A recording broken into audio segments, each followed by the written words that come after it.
Let's move right over to Teddy Covers in the house, representing Las Vegas, Nevada. We have Teddy Covers every single morning here on Betting with the Bag, and I am enjoying it immensely. Teddy Covers, how are you doing on this Tuesday morning?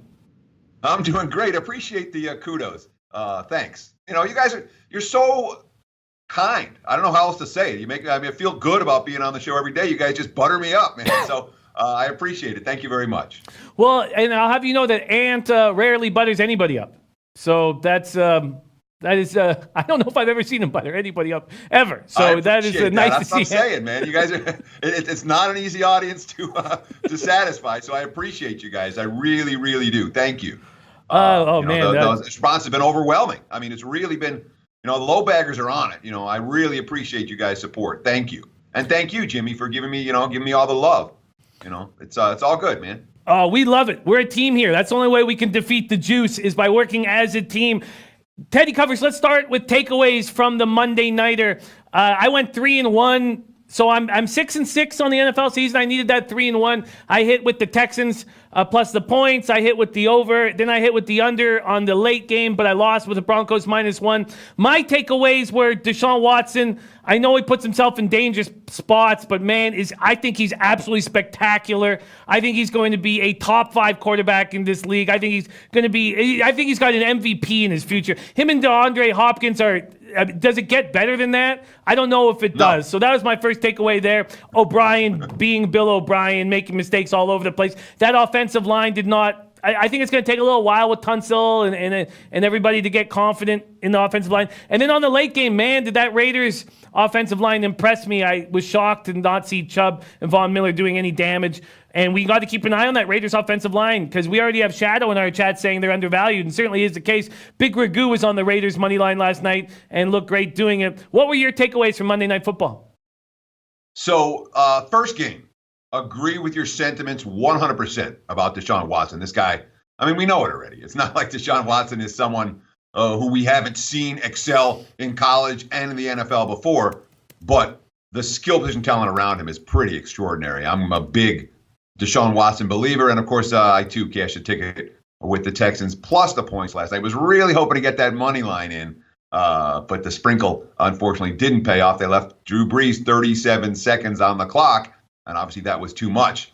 Although I have to say, Texans defense did not impress last night. And New Orleans was able to do whatever they wanted after halftime. What did it go? Touchdown, touchdown, touchdown. They had the one punt because they had a penalty. And then, again, the last 2 drives moving the ball down the field. So after halftime, the Saints offense basically was getting chunk plays again and again and again. And that's a worry for me, for Houston, moving forward. I agree with your assessment about the Texans offensive line as well. Being that a work in progress, Watson got beat up last night, 6 sacks on the evening and took a bunch of hits as well. But there's hope there. It's not a hopeless offensive line like there are in some other places in the NFL. The second game, I was kicking myself. I should have had Oakland +3 in my pocket at the end, and I just left the game alone. And when you see a move like that on Monday Night Football, where one team is chalk and then the other team gets bet up to 3. And when you see a move based on a guy, Antonio Brown, we knew Antonio Brown wasn't playing. The fact that he's gone for Oakland is probably a positive, not a negative. That's a big off-field distraction. Now Gruden gets to play the it's us against the world deal. And that worked really well last night. And you're right about the Raiders offensive line. They gave Carr time. They had room to run the football. The rookie Jacobs with the 2 running touchdowns and a big game for Oakland. But, I thought there was some positives for the Raiders and definitely some negatives for the Broncos. Denver, what did they do right last night? I can't think of anything they did right. The defense didn't play well. The offense didn't play well. Fangio didn't make the talent level better. And Flacco is who he is. Raiders impressive. No question. Very impressive. Very impressive. And Flacco was who I expect him to be. Stalling drives in the red zone.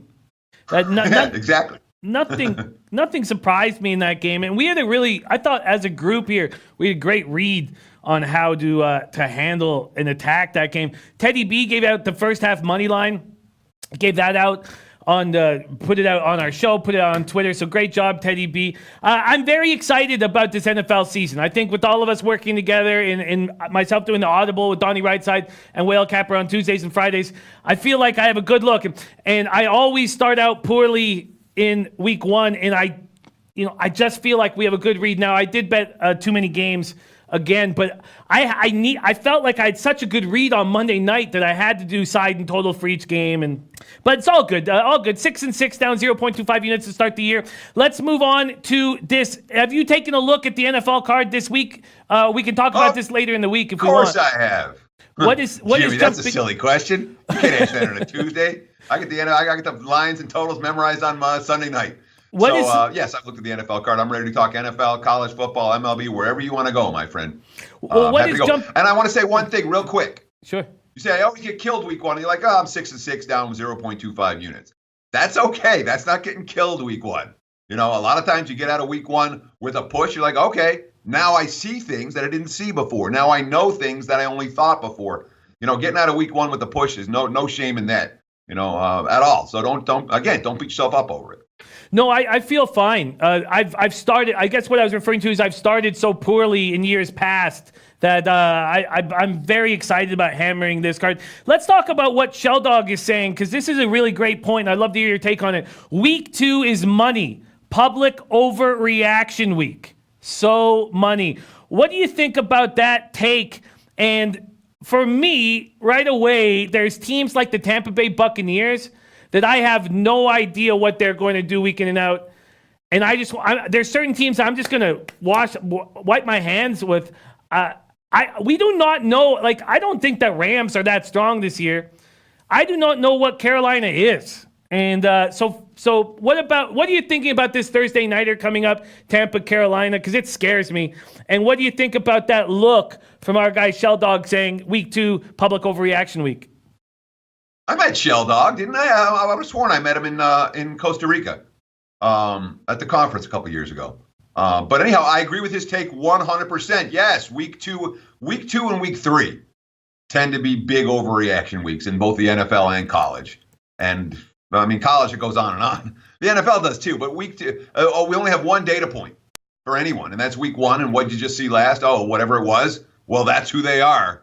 And we all know that the biggest change between a team through the course of the season is between week 1 and week 2. That's when the coach, in theory, is supposed to clean stuff up.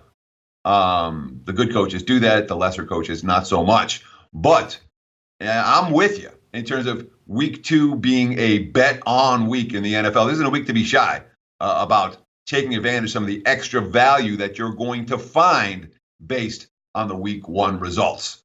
When it comes to Carolina and Tampa Bay for Thursday night, I can only take the Bucs in this game. All right, let me start with that. It's Bucs or pass for a number of reasons. But Carolina got gassed. There was nothing to like about the Panthers in their opener. The final score says it was a close game. You watched it. It wasn't that close a game. The Rams were the better team. With the game on the line in the fourth quarter, the Rams had no problems moving the football up and down the field against Carolina. Cam Newton, I think his longest completion was 17 yards.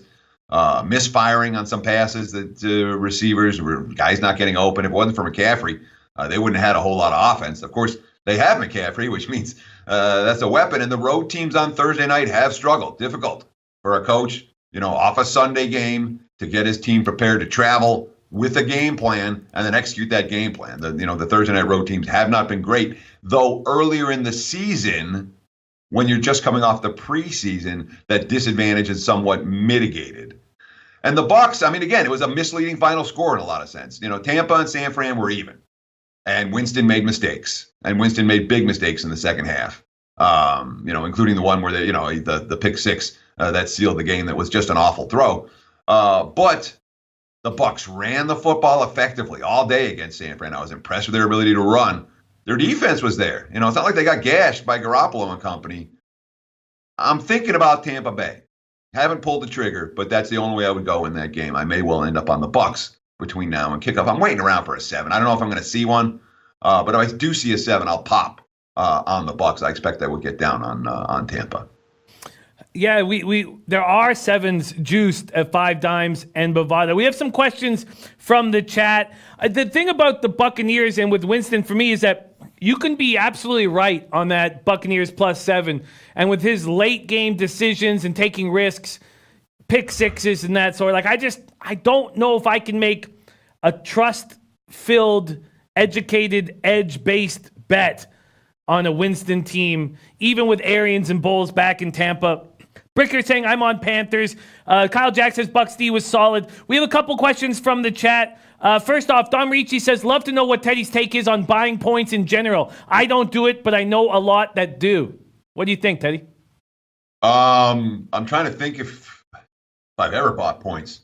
You know, sometimes you want to lay something to get on and off a 3. I used to be much more concerned about them than I am now.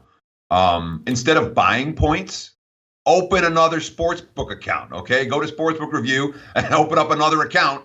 And guess what? Instead of buying those points, you'll be able to find them at the regular juice price on a consistent basis.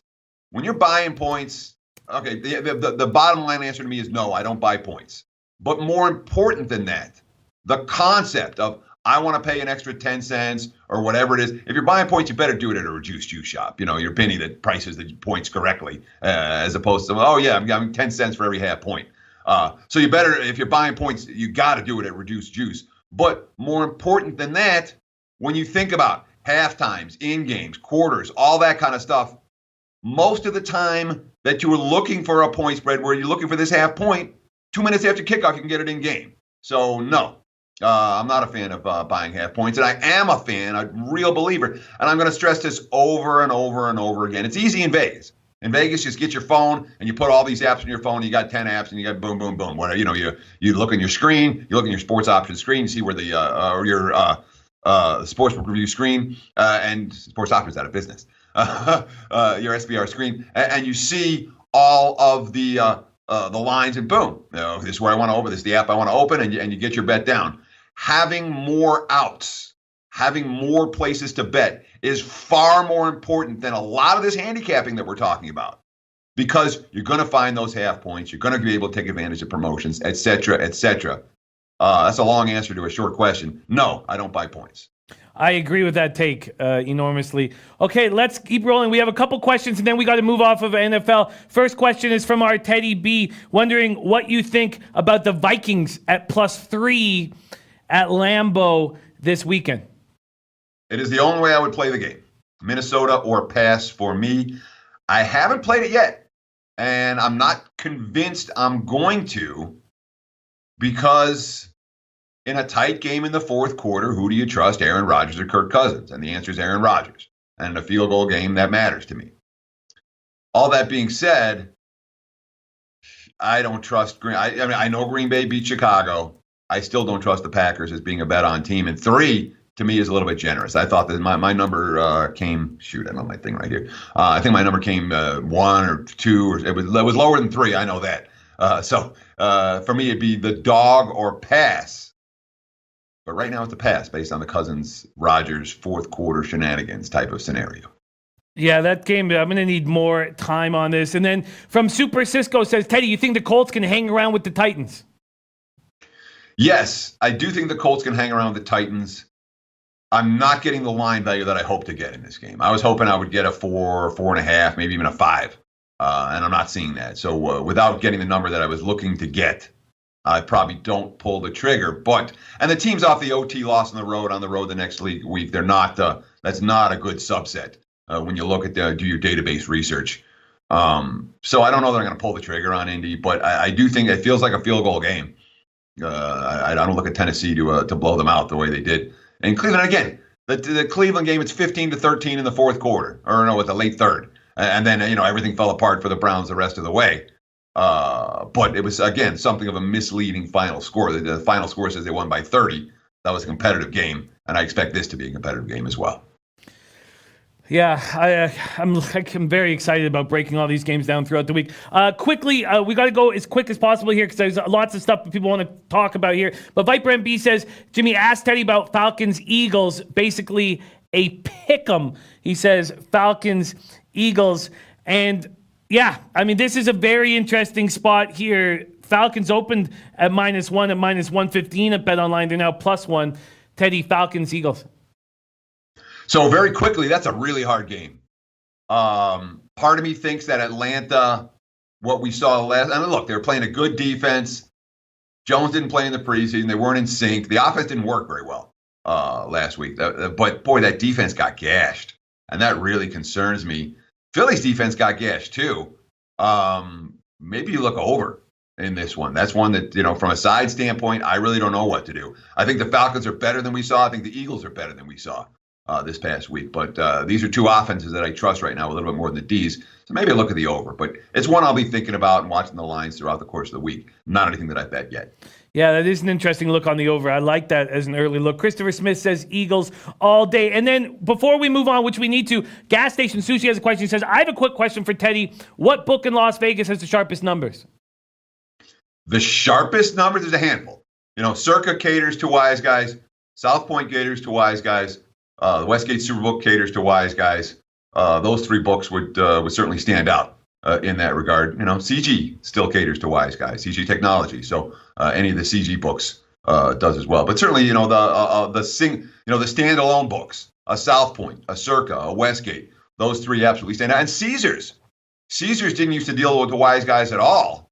And in the last year or two, they have made a big move into sports betting, and they've become very attractive. Caesars is now a wise guy shop. It never was, 3-4 years ago. So that's one chain, Caesars and CG, where there's obviously multiple books that you can get down on. So that's my top 5 for Vegas. Oh, I love it. That was a great question. Okay, let's take a look at this MLB card quickly before we transfer into college football. First off, is there any game jumping out at you before I ask you about a couple spots? I bet St. Louis tonight. Interesting. That's the game that jumped out at me. St. Louis. Why is Colorado? I mean, Colorado is there anything that we like about the Rockies right now? I mean, the Rockies have looked as dead as a dead team can look for the better part of the last month. And I feel like, St. Louis is coming to play every day. And Waka, we don't love Waka, but Waka can get you a handful of innings and get into the bullpen. Bullpen's fully rested tonight. But in terms of energy, if you watch these two teams play in September, even in August, there's no comparison. One team's taking good at-bats, one team isn't. One team's fighting, one team isn't. I think the price is cheap. I laid, 138 with St. Louis? I thought that was very cheap. That wasn't the only chalk I liked. I was looking at Chicago. I thought about the Cubs today.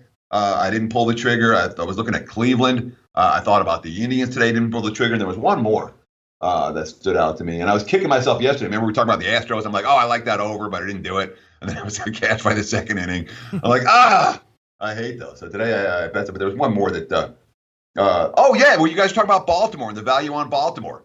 I thought there was a ton of value on Baltimore. I didn't pull the trigger because it's the Orioles. But if I had to play that game, it'd be Orioles first half, first 5, or Orioles full game.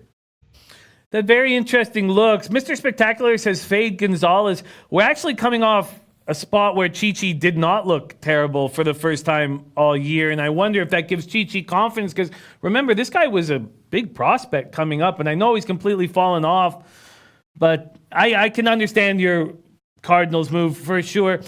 There's a couple leans that I wouldn't mind talking about quickly. A lot of back and forth about this Braves-Phillies spot. Max Fried, Jason Vargas. The Phillies fans saying, put a fork in my team, they're done. And the Braves fans saying, look, Fried is looking like one of the best pitchers in Major League Baseball. Braves have won 18 of 21. They're going to put a stake in the heart of the Phillies right here. What do you think about this spot? And what do you think about the road favorite in the Atlanta Braves? So it's funny, some of these teams that everyone's been trying to bury for weeks, for months. We're trying to bury the Phillies. We're trying to bury the Red Sox. Every time they lose a couple of games, they're dead, and they come back and win a couple of games. The Phillies been good off a loss. But you can't compare the two teams. Atlanta's real, and Philadelphia's not going anywhere. And Fried's real, and Vargas isn't going anywhere. So I understand the chalk for the Braves. They deserve to be road chalk in this game, but it's not one where I was even close to pulling the trigger. I mean, the price isn't right. Minus 160 on Atlanta. That's not that's too much for me to lay in this matchup. That makes sense. And when you fill your card, especially this time of year with road favorites, you just get crushed. And there's a ton of them on the card today. A ton of them, there is. I do have a lean towards this Orioles first 5. And if you were going to back Orioles first 5, would you take them plus 230 on the money line, or would you take that plus a half in the first 5 at plus 160? I might split. It's not something that I've got a very strong opinion on one way or the other. Okay. Yeah, I don't know. The answer is I don't know, Jimmy. We're very. I like them. I get to say once in a while. I get to say I don't know. Damn it. Sure. We are very excited in Toronto about TJ Zoik. Guy does not get strikeouts when he needs to. That's the only blemish on this kid's card. Out of Pittsburgh, out of University of Pittsburgh, threw a no-hitter just last month in Buffalo. And we're very excited about him. And now he's going up against the Red Sox, who've given up. Red Sox are flying into Toronto. The only person on the Red Sox team that looks like they care is Nathan Eovaldi, who wants a spot in the rotation next year. I have a lean towards this under 10.5 in Red Sox Toronto. What do you think of that look? That makes a ton of sense to me. It really does. Red Sox got shut out yesterday, and I like unders when a team gets shut out the day before. The bats aren't in play. It's not like this is a starting pitching matchup that wows the markets. And yet, as you talked about, there are positive signs for both the starters. A little bit worried about a late game shenanigans between two bullpens that are pretty suspect. So maybe you want to put them on the first 5 under, but full game under, I certainly wouldn't try to talk you out of that one, Jimmy. It makes a lot of sense to me. Yeah, I like it. Let's see what Pinnacle has done with the first 5. Pinnacle opened that. So there's been a 4-cent move towards the over at Pinnacle. Let's see what BetOnline has done. And I'm doing this all here at sportsreview.com and the SBR odds page. Clicking over to BetOnline, see what the total is here. So BetOnline, there's been a huge 22-cent move towards the first 5.5 over, which to me means a 6 is going to come on the board, and which to me also means pause. And let me jump in there, Jimmy, because It's really important to note. BetOnline posts a lot of numbers early. They're first to market, and we give them a lot of credit for doing what they do. But it also means that they're going to have bigger line moves a lot of times than other books, because as the markets are pounding it into shape, the BOL numbers, because they're early, don't necessarily match the rest of the market. So you'll see some of the bigger moves on the BOL numbers. That doesn't mean the broader market's a move there. So you have to say, I can't play this. Even when, again, we talk a lot about getting the best of the number, getting the best of the number, getting the best of the number. That's your goal always, but it doesn't mean, all right, well, if I didn't get the one best number at this one sports book, therefore I'm an idiot and I can't play the game. Just means, try to get it next time. Does that make sense? It makes a ton of sense. And I know that BetOnline does limit those opening lines. You can't just go bet 5K on it. But I do love that they are first to the market. And we have Dave Mason on the show often here. I do love that. But then every time I look at it, I also take a look at what Pinnacle opened it at too. But that's very, very, very important stuff. And then the only other lean I have was I have interest in Ant's play on the Diamondbacks. I'm interested in Zach Gallen. I think he's a good pitcher, and I like the pickup there.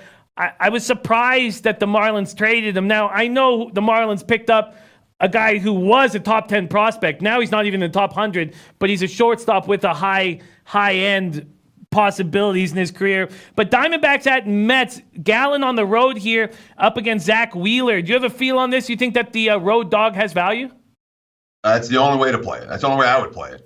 Arizona plus. We know that the D-backs, they had the loss after the incredible streak. They had the walk-off loser on Sunday, which carried over into yesterday. Today's supposed to be the get-right day for Arizona. They certainly got the pitcher on the mound to do it. Yeah, I think so too. I'm going to coming off a 4-1 day in MLB, and last week I got crushed. I need my quantity of plays to be down. And right now, I'm going to sit and study more. I've got all these games broken down. We will hammer them in entirety on this late show. But right now, I'm only on 2 looks. I'm on the Pirates first 5 at plus 109. Going to fade Cueto early. We'll see what Cueto has here. And as you guys know, I talk about being high on Mitch Keller every week here. And I think that his inflated ERA just gives me a better price on Mitch Keller starts for the rest of the season. Number 1 prospect in the Pirates organization. You've heard me say that many times. I'm also on the Rays -1 here. Yarbrough is becoming an ace. He really is. And now we're seeing him actually getting a chance to start games. He's been so good in August and September. I know Lance Lynn can be very good at home. This is not a first 5 play. This is just a full game play on the Rays -1. Those are my only 2 looks on the card. And you are on the Cardinals. That's your only look on this MLB card? Yeah, but I want to talk about your concept with Keller there for a minute, because I love a pitcher like that. Okay, a guys whose season-long stats are going to say, look at the ERA. Oh my God, he's no good. And yet the current form and the potential don't mesh at all with the season-long stats. I'm looking for that specific instance in every sport that I handicap. Literally, in every sport where current form does not match the season-long stats. That's the number one thing I look for. Keller, a great example.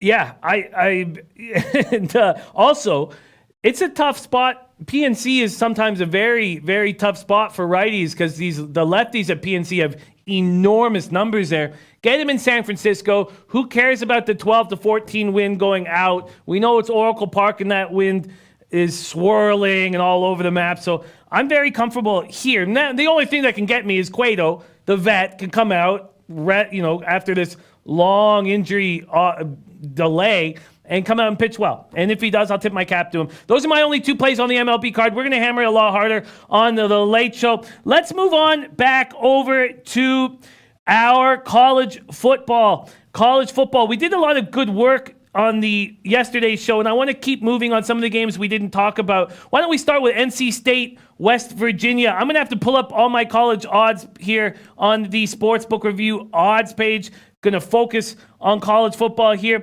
Let's start with NC State, Virginia. We did a lot of work on the Friday games. We'll do more of that there. But NC State opening at -6. They're taking money. They're now -7 at BetOnline. A 1-point move towards NC State. How do you see this game banging out?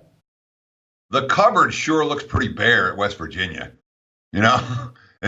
This is not a bet-on situation at all right now for the Mountaineers, and the markets are showing that. We saw West Virginia really struggle to do anything last week at Missouri, and I know that's on the road, and it's but if you can't stop the run and you can't stop the pass and you can't move the football, that's 3 that's 3 pretty big issues for a team that, again, they have to be competitive in order to hang around in this ballgame and cover this number. This isn't a blowout point spread. And NC State, all they've done so far is look good, and all they've done really, in a lot of senses, overachieve. Now, there's no bargains here on the Wolfpack, but when I see a team like West Virginia that was here and now they're way down from that, they tend to be one-way teams for me early in the season. If we see signs of progress for West Virginia, maybe there'll be some money to be made on them later on. But right now, the Mountaineers are a fade-only team for me. New coach, new systems, new quarterback,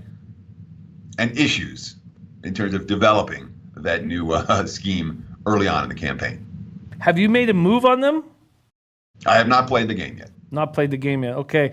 I find that appealing. Our very own Matt Randall gave us the Buffaloes yesterday. We haven't talked about that spot. Air Force, Colorado. Colorado opening at -4. They're still 4 at a few books, but BetOnline's moved it down to 3.5, and so has Pinnacle. What do you think about this Air Force, Colorado spot? So that line came cheaper than I thought it was going to. My powering number was a good notch or 2 higher in that ballgame, and the markets came out. Although I think I've been a little bit higher on Colorado than the markets in general. So I wasn't surprised my number came out higher. The spot certainly favors the dog, with Air Force coming in off a bye and Colorado coming in off a remarkable overtime win over in a rivalry game against Nebraska. And this is one of those one-way rivalries where the smaller school in Colorado cares a whole lot and the bigger school in Colorado maybe not so much. So when you look, again, from a pure powering standpoint, this is cheap. But from a matchup standpoint, how much time does Colorado and how much focus does Colorado have on working on stopping Air Force's complex scheme? And all my Mountain West sources are saying Air Force is a bet-on team this year. So put all that together. Again, my powering number came higher, so I'm not playing the dog, but I can understand why the point spread is where it is. It looks cheap for a reason. I think Air Force does hang around in this one. Yeah, everything, the way that was broken down, it seems like not a slam dunk by any course of the imagination. It just seems like if Everything is pointing to the Air Force in that game. I'm going to stay off at this point. Let's talk about this big Iowa State spot. Here's another wild spot from BetOnline because BetOnline was first. Let's see if Pinnacle was first because Iowa State opened at -3 at BetOnline. And now let me just see what BetOnline has done with this. BetOnline opened Iowa at +1, and now Iowa's at -2.5. So not as huge as a swing as we saw from BetOnline, but a big swing still. Does this swing make sense? Yeah, Iowa's been really impressive. I mean, what they did last week, again, it was Rutgers, but Stanley's throwing a really good pass. They were, how good is Nathan Stanley? Nathan Stanley's pretty freaking good. And, oh, my God, Iowa lost all their weapons. They sent all the tight ends to the NFL. Look what Hockenstein's doing in Detroit. Guess what? Iowa still got weapons downfield. Offensive line, Hawkeyes are there. Defense has really looked good the first couple of weeks of the season. Same story with Iowa State, though. I mean, you don't want to sell this team short by any stretch of the imagination. Cyclones, have overachieved basically for the last 2 years. And this year, there's no overachieving. When you grade out Iowa State, they have top 25 talent. Their defense is loaded.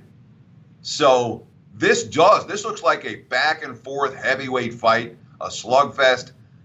My gut reaction says that points might be hard to come by, but boy, the total reflects that. I was hoping maybe we get some under here. No, the markets are smart with this one. But this is not a game that I will bet. I can almost guarantee you that. I'm not going to play the Cyclones or the Hawkeyes.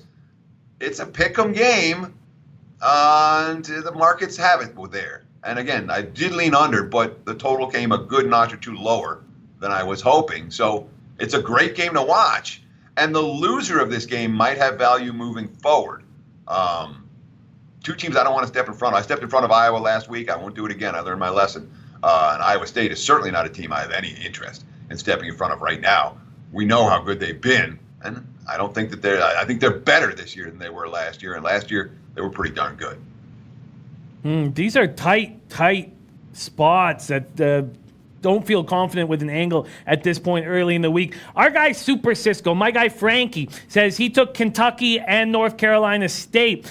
Kentucky or Florida, let's go to the Florida-Kentucky spot. Florida opens at -8.5 at Pinnacle. It opens at -10 at BetOnline. It opens up at -8.5 at Pinnacle and quickly moves within a day to -9. It stays at -9, and then now we see the -7.5s and 7s come back and forth. 7.5, 7. It's sitting at 7.5 right now at Pinnacle. Does this spot look nice for this road favorite? Yeah, I mean, Penny does all that teaser protection stuff, where it goes from 9 to 7.5. They don't put the 8s in there, and that has everything to do with teaser bets. And then they put the juice in accordingly. I don't believe in Kentucky, and I know they have back-to-back wins and covers to open the season against a pair of MAC foes, where the defense has been fine and the offense has been able to run the football. Florida's, I think, a different animal defensively, and that is a very pedestrian Kentucky offense. An offense that, again, against the MAC teams, you'll get a couple of touchdowns, you get 4 or 5 touchdowns. Against an SEC elite defense, I do not look at Kentucky as being capable of moving the football up and down the field. The question is whether Florida's going to be able to score, and that's been an issue for them. Certainly was in week 1 against the Hurricanes, where that offense wasn't exactly clicking on all cylinders. But the Wildcats, to me, are, I think, a little bit overvalued off those first 2 wins of the season. Florida and or under is the way I'm looking in this one. Florida and or under. Let's talk about the MAC for a second. We have our MAC expert, Kyle Jack, and he likes NIU at +14 against Nebraska. After Nebraska's breakdown last week, are we poking a sleeping bear? What do you think about Kyle Jack liking NIU +14 against Nebraska? Yeah, this is one it's still in the brain. I haven't done anything with it yet. I don't know that I will necessarily. Northern Illinois has been very, very good in this role as road dogs. They've been good at stepping up in class. They've been good at going on the road and hanging around in these games. They step up against non-conference competition. They did it last week at Utah, where they just hung around and hung around and hung around. So it certainly makes sense from that standpoint. From a spot standpoint, it makes sense too, with Nebraska coming off a real heartbreaker last week. But if the Huskers come to play and AJ Martinez is moving the football and they don't take out their foot off the gas like they did last week, they can win this game by 4 or 5 touchdowns. It wouldn't shock me. So it's a difficult game for me to get involved with right now. Again, a lot of the stuff we're talking here, what's today, Tuesday? A lot of this stuff gets fleshed out. You keep reading Wednesday, you keep reading Thursday. By later in the week, we may have some opinions on some games that right now are just, I don't know, probably pass. I haven't seen anything from Nebraska to say that they're particularly interested yet. And that's one quote that I'll be looking for. If I don't find it, ain't no Huskies bet for me. Yeah, I like talking about these games early to see if we can get something to come together. But these are tight spots. Here's another spot where Purdue opens at -2.5. Now TCU is favored in this game. This total opened at 52. It's now down to 51.5 at Pinnacle, but still at 52.5 at BetOnline. So going in different directions here. What do you think about this TCU Purdue spot? Yeah, I figured the money would come on TCU. I'm not surprised at all that we've seen Horned Frogs money. The markets like Gary Patterson a lot. They look at TCU as a program with defense and a program that, when TCU's down, everyone's saying, oh, they underachieve. When they're winning, everyone's like, oh, look at the TCU. I mean, that program, for whatever reason, seems to attract more wise guy attention than most here in Vegas. And from a defensive standpoint, Purdue's got some issues. So I'm not at all surprised to see TCU taking the money. They're the class team in this matchup. That being said, I think Purdue will give them a game. I wouldn't be shocked if the Boilermakers beat them. That's a good-looking offense with Sindar at QB. Tight spots right now, tight spots. Christopher Card says, did Teddy speak on USC? We don't really have time right now to get too much into it because I do want to ask the question from Nicholas Fogg, but maybe Teddy could touch on it very, very quickly. What do you think about USC spot this weekend? I want no part of the Trojans. I do not believe that they're, what's the kid, Slovis? Spacing on his name, the young quarterback, the 4th string quarterback, is going to be able to continue the magic that he showed last week. Guy can come in, have a great debut at home. Not always easy to match that the next week. I don't want the Trojans moving forward, not at all. Yeah, and we can go in this game more later in the week. Yeah, for sure. We'll keep breaking these games down. Let's finish this with a question from Nicholas Fogg. Nicholas Fogg says, Teddy, how much weight do you give to historical trends in college football when capping? Define historical trends. And honestly, college football, some of the sample size stuff, we're looking at underdogs in this range or favorites in this range. I do pay attention to some of that. The team trends, when the coach has been here and the coach has been there, I don't pay any attention to that stuff. Even a little bit. So it's not something that I get involved with on the trends per team unless it's with the same coach. Coaching trends matter a lot. This coach is a good dog. This dog's a good coach, is a good favorite, et cetera, et cetera, et cetera. I don't want this coach the week before a big game, la-di-da. But a general team trend, Michigan is 11-51. No, that doesn't matter to me. It's the coaches and the coaching angles that are things that I tend to pay more attention to. Yeah, Boogie Lover says, right, Teddy. That is right. Yeah, love it, love it. There he is. Teddy Covers live on Betting with the Bag every morning, Monday to Friday, and we love having him. Teddy Covers, where can we find you on Twitter? Real simple. You find me at Teddy_Covers on Twitter. We're tweeting out just about every day.